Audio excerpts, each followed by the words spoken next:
gentlemen. Uh-oh. It's time for the Early Bird Special. Bringing you the best stories from the world of sports and sports entertainment.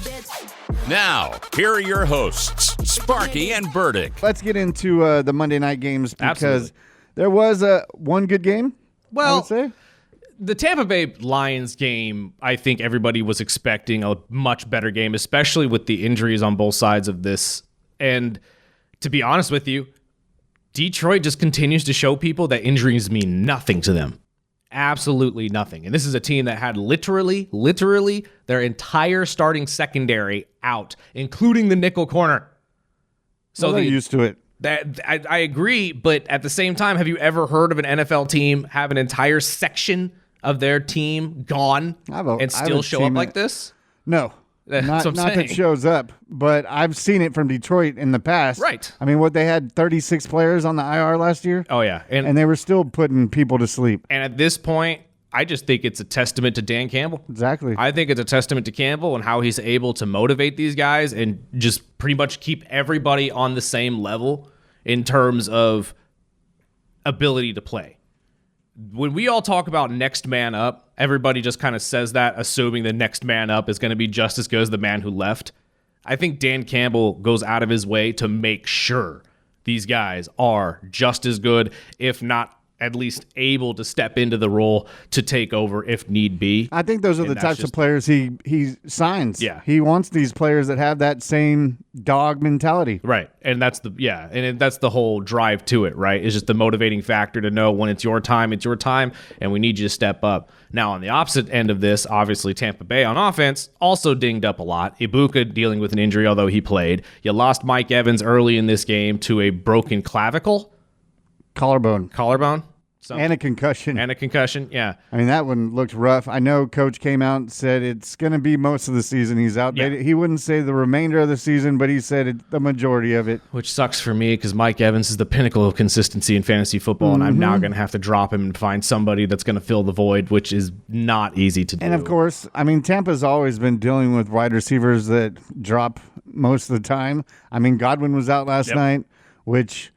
Even when he was back, he wasn't looking like the Godwin of past. And, now with Evans down, obviously they've got plenty of talent at wide receiver, but they're dealing with injuries. But again, that rookie receiver is one of my favorite rookies this year, too. He's a fantastic receiver, and it's another testament to how great Ohio State is for developing these guys the way they do.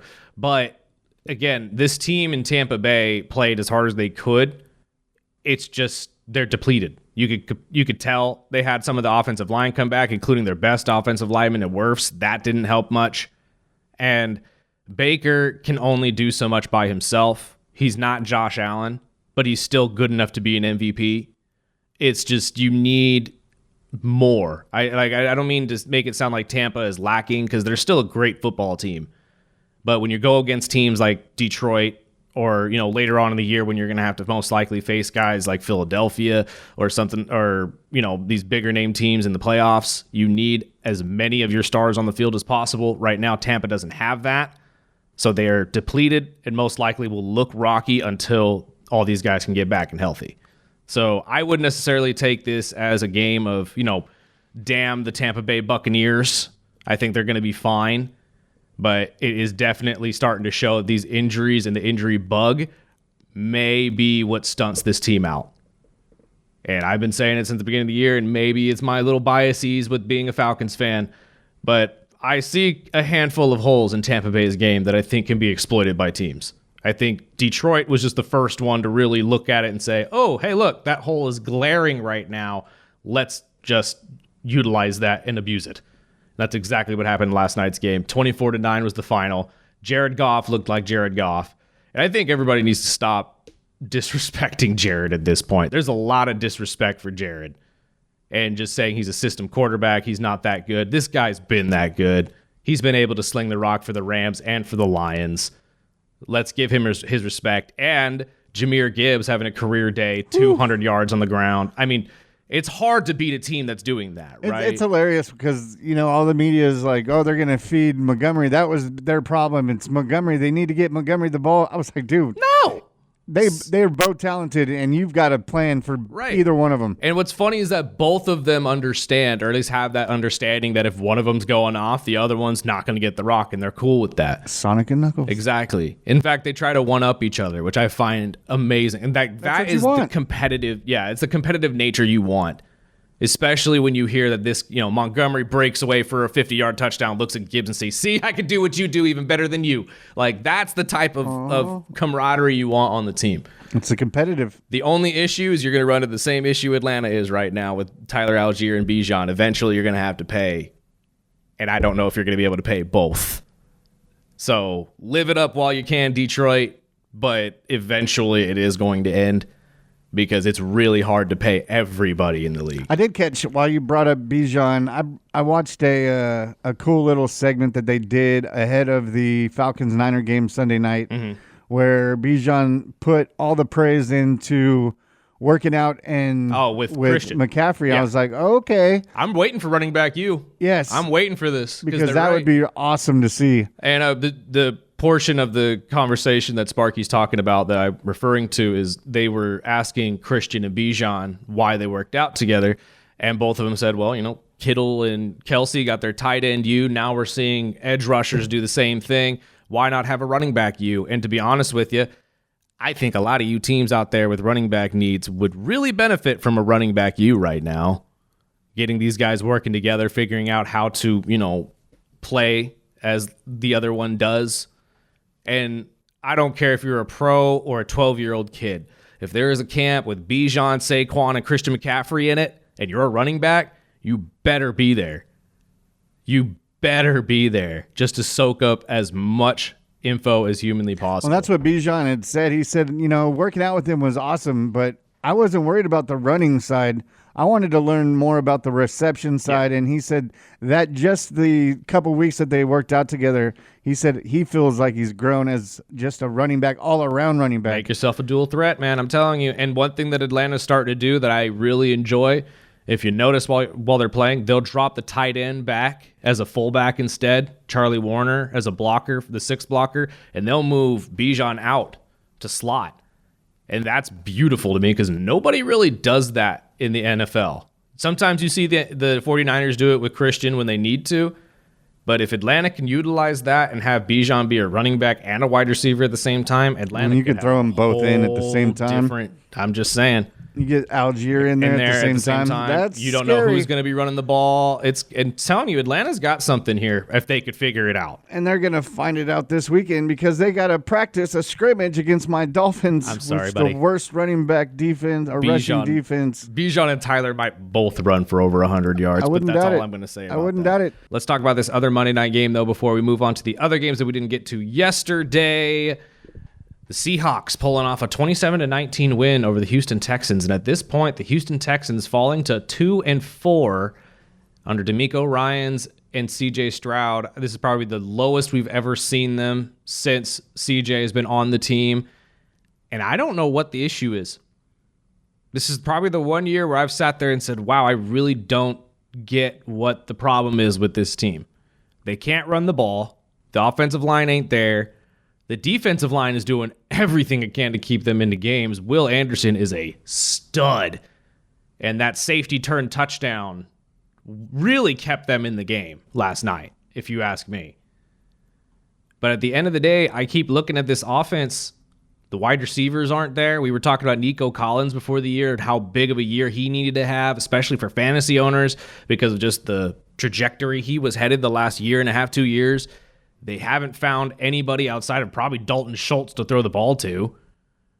And with Joe Mixon hurt this entire year, he probably won't see the field from what I understand. He's probably gone all year, which means that's another guy I'm going to have to drop this year, which, that's on me taking a gamble.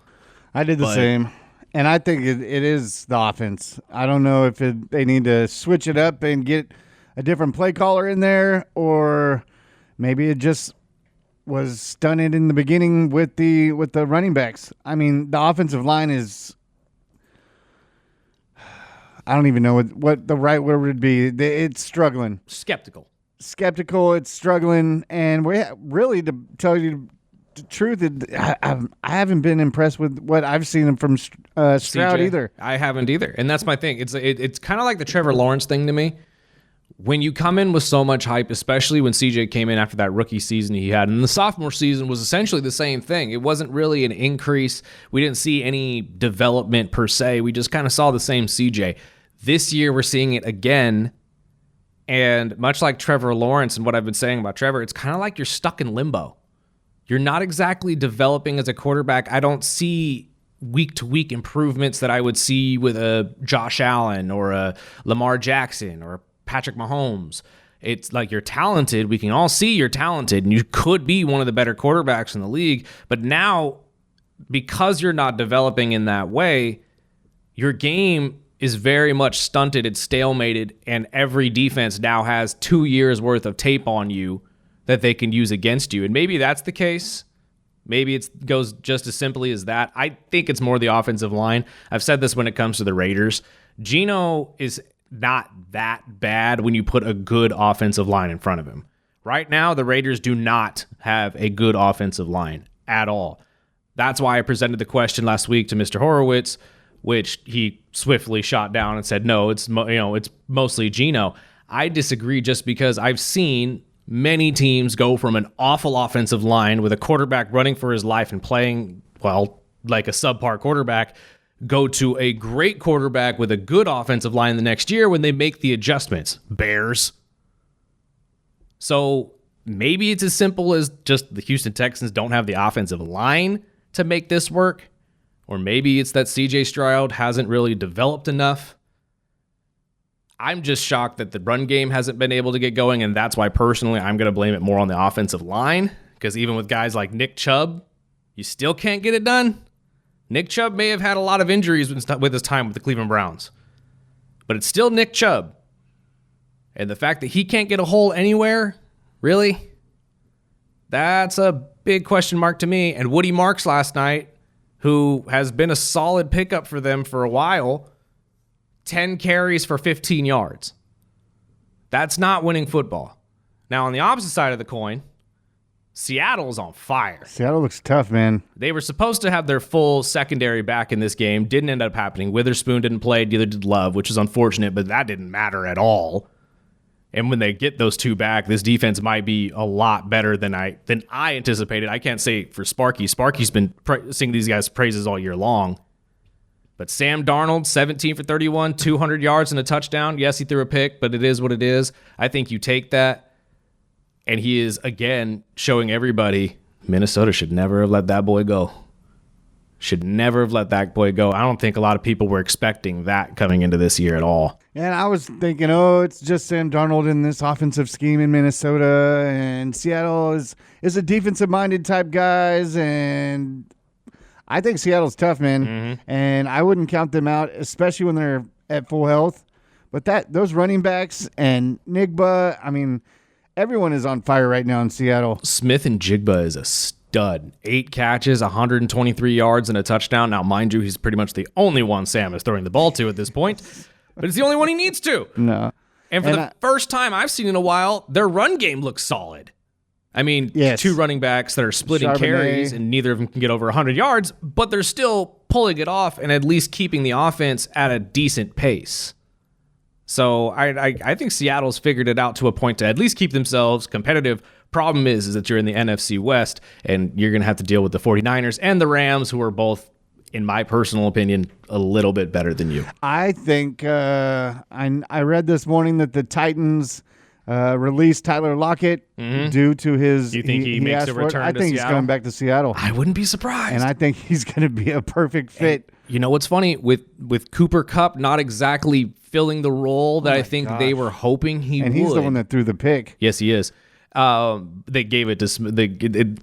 I'm not even going to get into it. That was a ridiculous play. 1 target this entire game, by the way, Sam. One for Cooper. That's it. I mean, that's been the norm. It is. You're absolutely right. It has been ridiculous. The norm. It's absolutely ridiculous, but it's something that I think that Seattle still needs to address, because just as I just said, Smith and Jigba is the only guy you really throw the ball to. As much as grief as I give them for not throwing the ball to Cooper Kupp, Cooper is the second top receiver on this team, and that's statistically, And I'll read this off for you just because this is ridiculous. Smith and Jigba has 50 catches on 70 targets for 800 yards right now, okay? And I believe he leads the NFL in that category, if I'm not mistaken.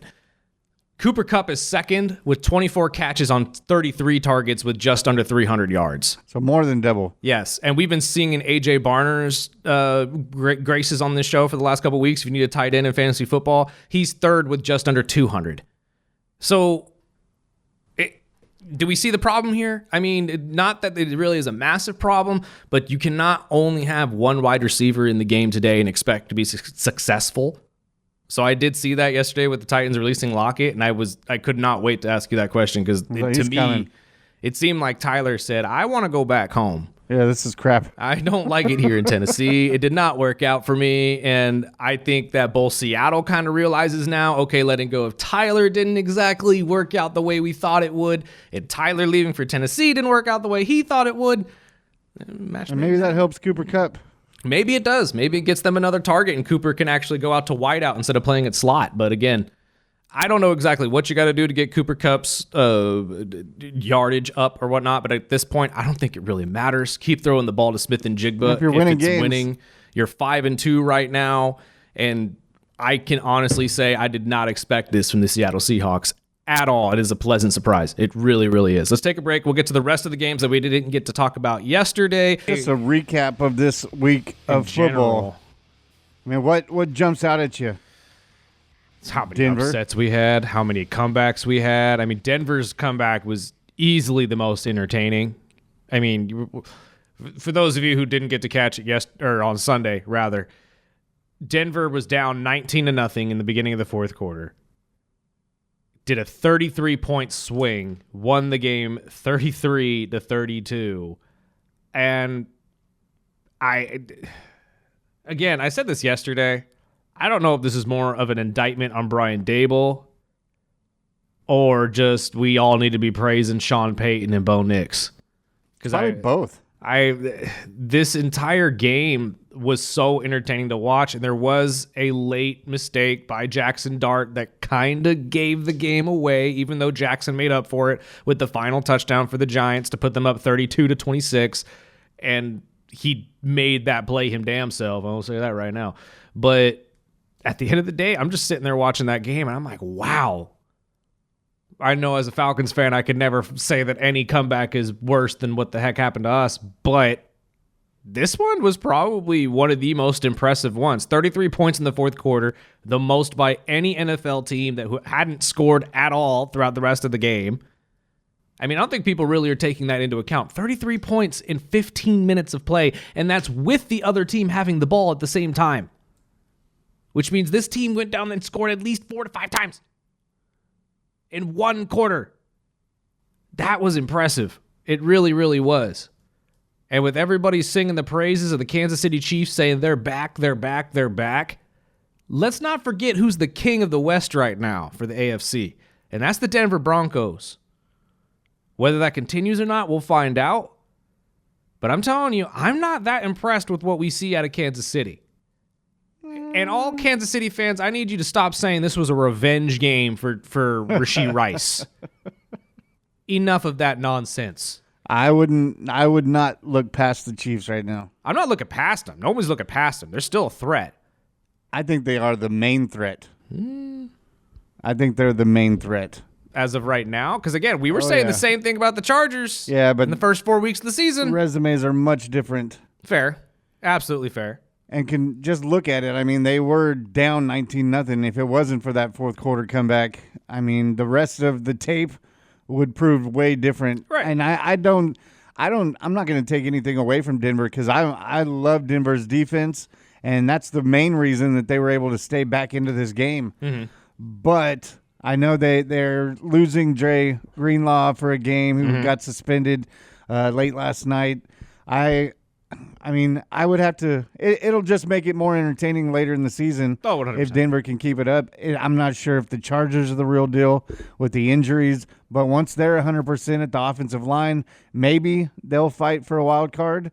But earlier in the season, I think it is going to be between those two for the West. Are they getting Slater back? The Chargers? I don't They're know if supposed they were. to be. Are they supposed to get Slater back as well? I I know know Alt is supposed to be coming back. I know Alt has practiced Yes. in the last week, but they didn't want to push it.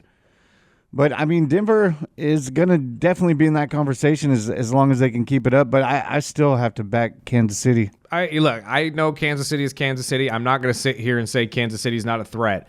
But I'm just saying Denver still, to me, although statistically it's Atlanta, Denver still has the top defense in football. They still have the top defensive player in football in Patrick Surtain. And until these two Titans clash and I see any different, I'm still going to ride with the Broncos. The Chiefs, although, yes, the resume is there, and they still have Patrick Mahomes and Andy Reid, and as long as you got those two, or Captain Kool-Aid, as Mr. Freddie likes to call him, that's just hilarious to me. I call him Santa. They're always going to be a threat, no matter what. No matter if Travis Kelce's there, no matter if he's throwing the ball to Rashee Rice, which, again, not a revenge game for somebody who was, doing something stupid in the offseason and deserved to be suspended.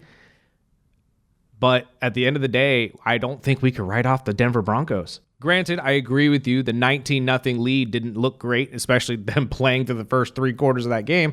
But let's not forget the real-life factors that Bolt had actually told us about last week, which is dealing with the London game the week before, jet lag, all the travel time to get back to Denver. And they refused to take the bye. There are a lot of real-life factors that factored into them being down 19-0 against the Giants. And let's not, again, I think a lot of people still are seeing the Giants as a loser team. I don't see the Giants as a loser team anymore. Their defense is tough, man. It is. And they're not a contender. I'm not going to sit there and win a Super Bowl, but they're not anything to look past either. So you got to give respect where respect is due. And they still scored in the fourth quarter to make it harder for the Broncos to come back. This wasn't a 21-point swing. This was a 33-point swing. So I think that that warrants the Denver Broncos still being atop of the AFC West and still being the major threat of the AFC West until the Chiefs can usurp them, which again can happen you could say the same thing with the Patriots. No, it's true. And I honestly right now will say the same thing about the Patriots. The Patriots look tough. It was what I was expecting out of New England, especially with Vrabel back. Yep. That defense. And now it seems like they've put the right pieces and made Drake May a much more comfortable quarterback with the coaching and with the guys around him. But they're also in that same division with a team like Buffalo, right, which I can mirror with Kansas City and Denver. I think the defensive-minded coach of New England and Vrabel, and to see what are we going to see in the second half of the season with Josh Allen and the Bills without the weapons that he's used to having. Right. No. When Kincaid is your key guy, then you've got to do something before this trade deadline if you're going to get this push over the hump. That's fair. No, that's absolutely fair. And honestly, I would say the same thing about the New England Patriots because they're in the exact same boat. But I think if we're going to go by resumes, the Patriots are obviously in a better spot than the Broncos are because although Josh Allen, MVP caliber player, they haven't gotten to the Super Bowl, nor have they won a Super Bowl, so they don't have the same resume as the Chiefs do. And the Chiefs, obviously, are the team that usually knocks the Buffalo Bills out. I'm just saying that when it comes down to these division games, I would not be surprised if we see the Broncos take both of them. And I know a lot of people are sitting there saying, well, Kansas City's still Kansas City. And again, I agree with you. But I'm not going to sit here and ignore a 33-point swing from an offense in one quarter. I don't think I've ever seen Patrick do that. Now, granted, again, who you were playing is a big factor, but we just said it. Defense of the Giants is not anything to slouch around about. Or I think the big question is going to be on who gets this bye week and who's going to end up in the first round of the playoffs. Right. Because we're so used to teams like Kansas City or Buffalo getting that bye week, and it looks much different this season. The Colts might go in there and steal that number one spot, or somebody like Denver. Might be a good thing for Buffalo and Kansas City. Exactly. You guys have heard me say it, especially when it comes to the playoff play. You do not want a bye week. And with a team like Baltimore that just fell on off the whole globe, they're not. They're not going to be in this mix. So that's one extra step a team like Buffalo or Kansas City don't have to worry about. I wouldn't be surprised to see the Pittsburgh Steelers start to spiral. Oh, yeah. I would not be surprised at all. 4-2 right now after that loss against the Bengals on Thursday. And I'm telling you, you guys haven't looked that good. Yeah, that was an identity. There it is. It really is. Like, if you watch the early games, especially the game against the Jets and stuff like, in the early part of the year, they have tried to throw a lot of those games away. So I'm not ready to necessarily say the Pittsburgh Steelers are contenders either. I'm still sitting down with about 2 to 3 teams in the AFC that could really make a run. And obviously Kansas City is one of them. But I think Denver is another one. I like the grittiness of this team. I love Sean Payton, who is a Super Bowl caliber coach. And at the end of the day, it's a division game. And those always are entertaining no matter who's playing in them. I believe in Bo Nix, man. I don't know what it is. I was just talking to our GM, Billy Smith, the other day, and, he's a diehard Bronco fan. We were talking about this game, and I told him, I was like, you know what? Like, there's something about Bo Nix that I just get behind. It started when he was a rookie, and they threw him out in the fire and told him, you're either going to burn or you're going to thrive.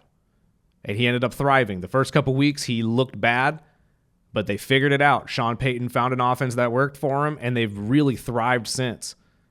And there's no reason for me to believe that the Chiefs are just going to magically waltz in and still be able to manhandle them like that. I just don't see it. Well, we've cornered the AFC. Let's take our break. We'll get into the NFC because there's some teams that you could probably think the same thing.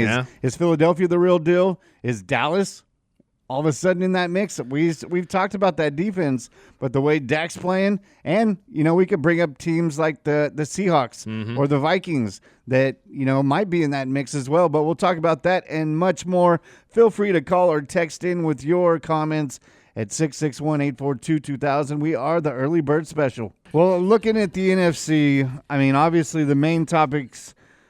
Obviously, Green Bay and Detroit, Chicago right on their tail. The Rams and Matt Stafford putting up 5 touchdowns. The Eagles, London. I mean, what is up with the Eagles? Where's Barkley? But Dallas is right up on their tail. Yep.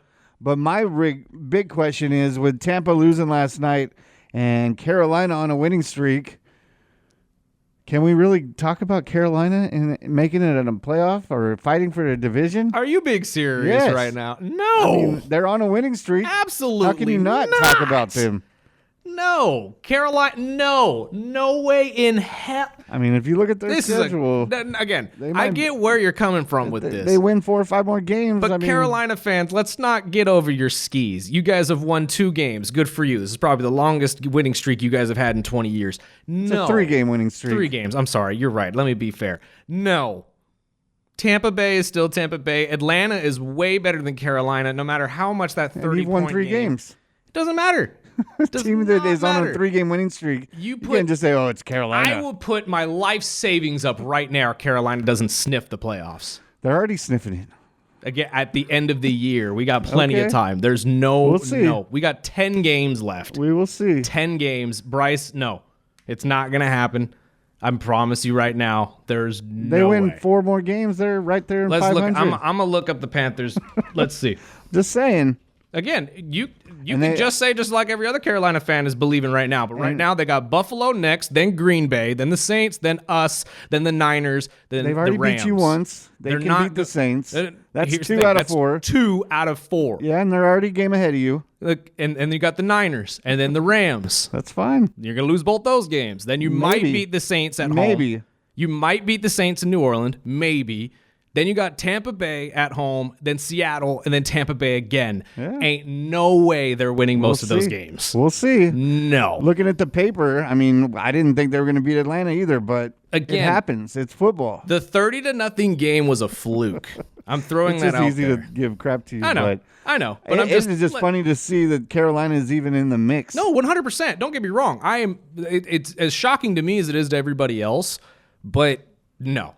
They're obviously they're not going to make the playoffs. There's teams like I mean, if you look at the NFC West, there's 3 teams tied with 5 wins. Yes. I mean, it's going to be a tough uphill battle, and I don't think we're going to see one of these teams that make it under 500 like we're used to. No, not in the NFC this year. I agree with you. I think there's a lot of talent in the NFC, and honestly, we may see all 3 of those teams who are 5-2 in the NFC West in the playoffs, to be completely honest. Seattle looks like a playoff team. The Rams, the Niners. The Rams and the Niners. I mean, again, the Niners, even with all the injuries, still look solid unless we see a massive just spiral, which I doubt. I think if it's going to happen, it's going to when Purdy comes back. To be honest with you, with the rate they're going to, if Christian keeps this going, he's a shoo-in for the MVP. I don't care about Patrick Mahomes. We're talking about we're talking about a running back who's top 10 in wide receiver stats and in his own rushing stats. Like, that doesn't happen often. And if we're going to sit there and sing the praises of Saquon Barkley last year, you have to sing the praises of Christian McCaffrey this year, because that's literally all San Francisco has right now is Christian McCaffrey. Now, granted, this last game against Atlanta was the best running game he's had all year, but he still has over 500 receiving yards. He's top 12 in rushing yards.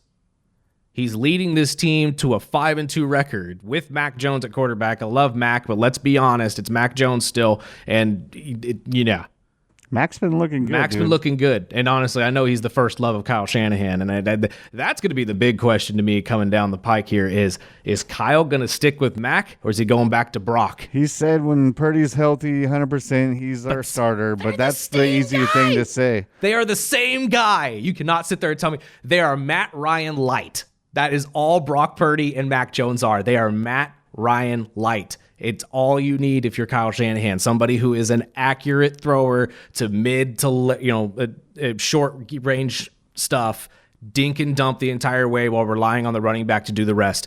It works, but I'm telling you, I'd ride with Mac Jones at this point. I would, until he doesn't. I mean, again, but it's a good problem. I said that last week. I didn't expect Purdy to be back, even when he's healthy. Right. Why would you pull somebody that's winning games? Right. It's a good problem to have for the 49ers, but it's still a problem you're going to have to deal with at some point in time down the road. Now, the rest of the NFC. My thing is Dallas a real team?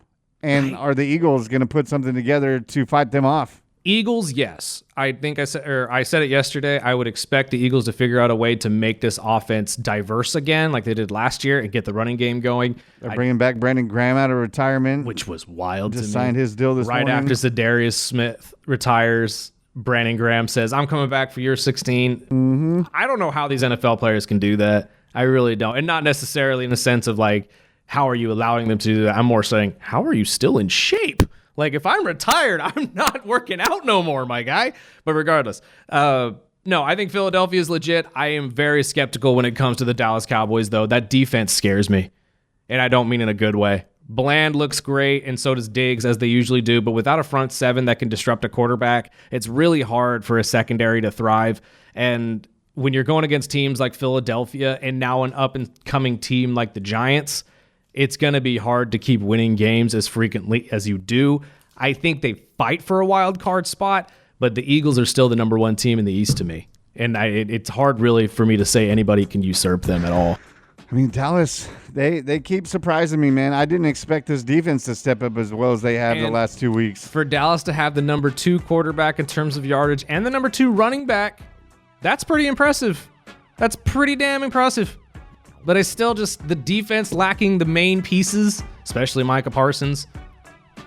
It's hard for me to say that they're at least a contender. And the Packers make me nervous. I'm not a believer anymore. And I'm nervous. I'm not a believer anymore. And I was going to pick them last week, and about 5 minutes before kickoff, I pulled them out, and I went with Kansas City. Dude, they play low to teams they should be crushing, and they play up to teams they have to fight against.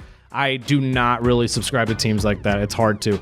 But we got to take a break. On the other side, we'll talk to our guy 24KG about all things wrestling. This is the Early Bird Special right here on ESPN Bakersfield.